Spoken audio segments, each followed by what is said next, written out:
दिल्ली में विधानसभा चुनाव नजदीक हैं तो रोज नए चेहरे भी आम आदमी पार्टी के साथ शामिल हो रहे हैं। एक ऐसा चेहरा अब आम आदमी पार्टी में शामिल हुआ है जिसे लोग पहले से बखूबी जानते हैं लेकिन कभी राजनीति में नहीं देखा। अब देखना चाहेंगे कि राजनीति में वो क्या कमाल करके दिखाते हैं। अवध ओझा जी हमारे साथ हैं।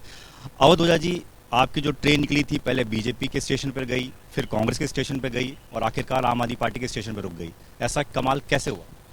कोई फोटो है आपके पास स्टेशन? खुद का बयान है सर जिसमें आप कह रहे हैं। मैंने ये कहा जब 2023 में मैंने पहला एबीवीपी में ही किया था तो मैंने कहा था मैं 24 का चुनाव लड़ूंगा। तो मुझसे पूछा किस पार्टी से, मैंने कहा जो मुझे सप्रेम बुलाएगा उसकी तरफ से लड़ूंगा। तो सवाल था सप्रेम का कि जो बुलाएगा।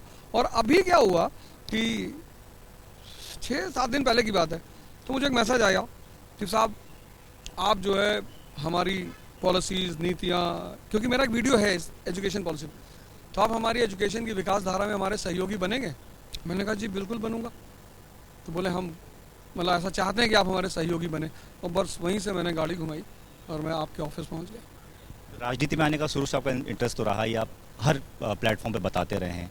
आपसे एक सवाल और पूछा गया था आपके इंटरव्यू में कि आप राहुल गांधी को कैसे देखते हैं, प्रधानमंत्री मोदी को कैसे देखते हैं। आपने कहा कि राहुल गांधी जो है वो प्रधानमंत्री बनेंगे।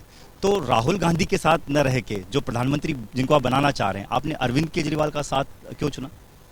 आपने कभी सुना सचिन तेंदुलकर को ब्रायन लारा की बुराई करते हुए?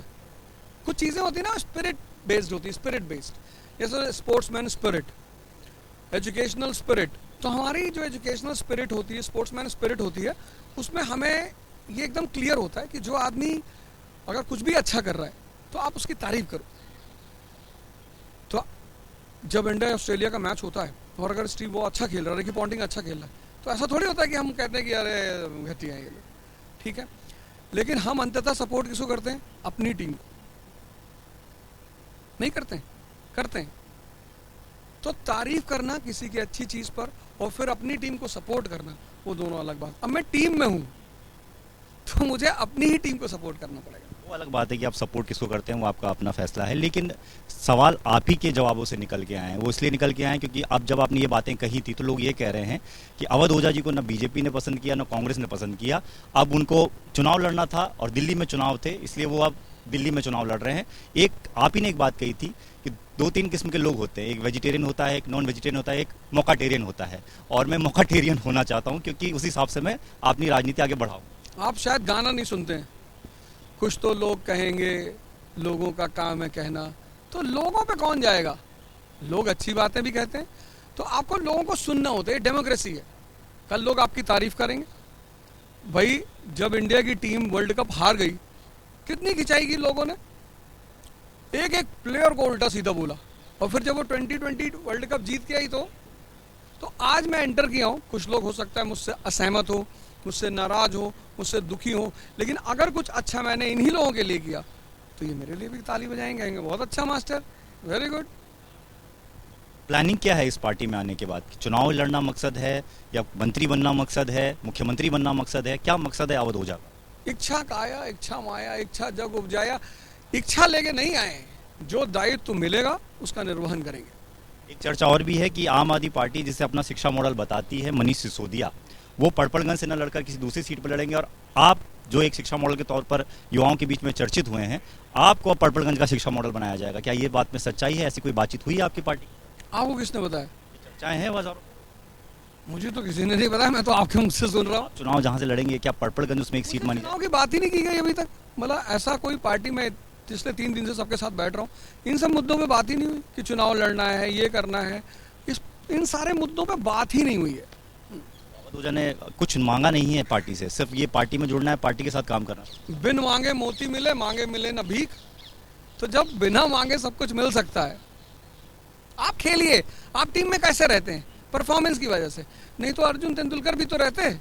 तो आप खेलिए, आप कुछ अच्छा करिए, तो हो सकता है कि टीम मैनेजमेंट, कैप्टन और बाकी लोग, टीम के कोच कहेंगे भैया इनको भी खिलाओ यार। तो बस उस दिन का मुझे इंतजार रहेगा जब हमारा कोच, हमारा कैप्टन हमसे कहेगा कि साहब आपको भी खेलना है, खेलेंगे। मौका मिलेगा तो जरूर चौका मारने की सोच। चौका मारेंगे, टीम को जिताएंगे, आगे लेके जाएंगे। एजुकेशन मिनिस्टर बनना चाहेंगे दिल्ली का अगर मौका मिलता है, सरकार बन? नहीं, इच्छा है ही नहीं। मतलब ऐसे कोई इच्छा ही नहीं है।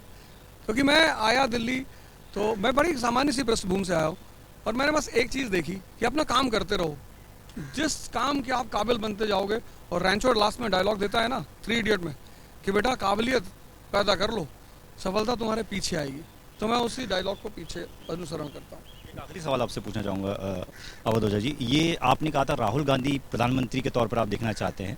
दिल्ली में ये सवाल लगातार उठ रहा है कि दिल्ली में कांग्रेस और आम आदमी पार्टी का गठबंधन होगा कि नहीं होगा, क्योंकि आप राहुल गांधी को भी उतना प्रेस करते हैं, अब तो अरविंद केजरीवाल के साथ आप चाहते हैं कि दोनों का गठबंधन हो जाए और चुनाव लड़े दोनों पार्टी। समान मानसिकता के लोगों को साथ रहना चाहिए। समान मानसिकता, समान उद्देश्य जब हो तो आदमी को साथ में रहना चाहिए। तो अगर ऐसा कुछ होगा, पार्टी डिस्कस कर ही रही होगी। मेरी तो कोई जानकारी है नहीं, मेरी तो इन सब मुद्दों में, मैं अभी आया हूँ कल, मैंने कल ज्वाइन किया, अभी 2-4 लोगों से हेलो, मैं तो बहुत सारे लोगों को अभी चेहरे से नाम से भी नहीं जानता। तो अगर ऐसी कोई बात होगी तो मैं देखूंगा ही। सर बातचीत के लिए तो ये अवध ओझा सर, जो कि अब आम आदमी पार्टी की क्लास लेंगे और आम आदमी पार्टी उन्हें क्या मौका देती है, ये उनका फ्यूचर प्लान क्या होता है वो आने वाले दिनों में देखना होगा।